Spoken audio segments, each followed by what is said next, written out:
So, I lost that head I was working on when we moved from LA, so I thought while I'm still looking for it, I would take a quick tour of my new studio, which I have a whole room to myself now instead of just a corner.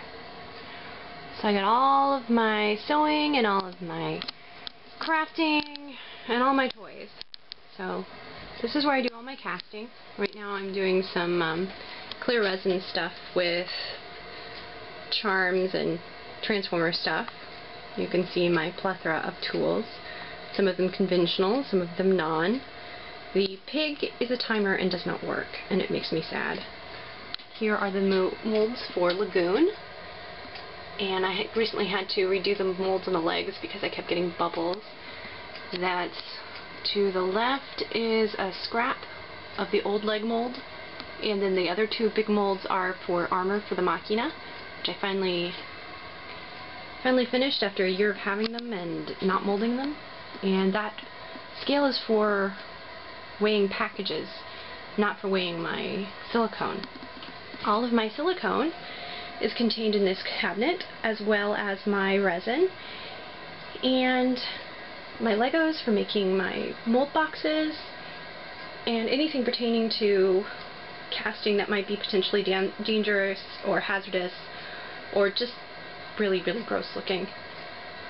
You can kind of see my modeling clay back there. It's just kids modeling clay. I use it in my mold making. The bottle is dry air that helps keep my resin from going bad. Those bottles are for individual color resins so that I can fill them up and make a color and not have to worry about coloring all of my resin at once. You can see here, that's the milk chocolate resin.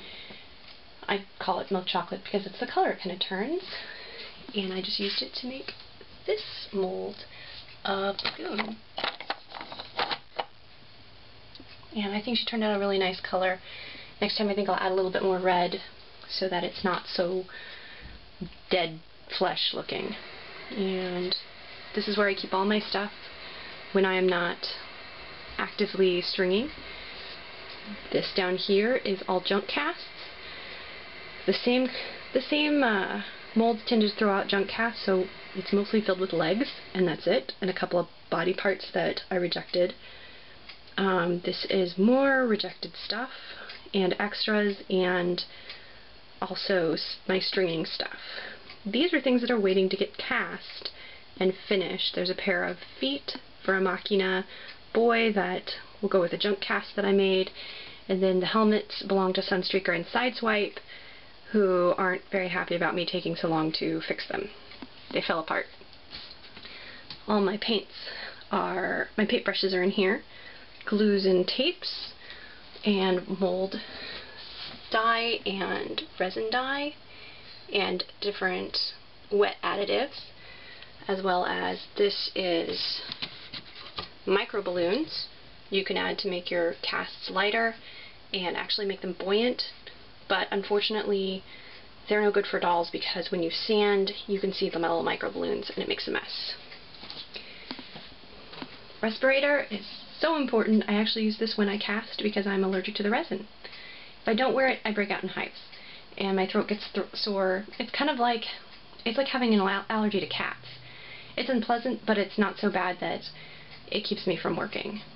I just wear the respirator, wash my hands, keep clean, and leave the room when the resin's setting up, and I usually am fine. Goggles, which I bought long before the steampunk craze, and actually when I was working on welding stuff when I was a sculpture major. My husband bought me those because he thought they were cool. And I still think they're cool. These are all my threads, and down here are my paints, and above that is glitter and different dry additives for resin and casting. This is all my miscellaneous sewing supplies. My beloved machine that is decked out with Batman stickers because I can. My new lamps. It's kind of a mess on this thing because I'm working on my Halloween costume, which is actually in the other room right now, getting grommeted, potentially. And I don't know if you can see this, but the head of Trapjaw from He-Man, the original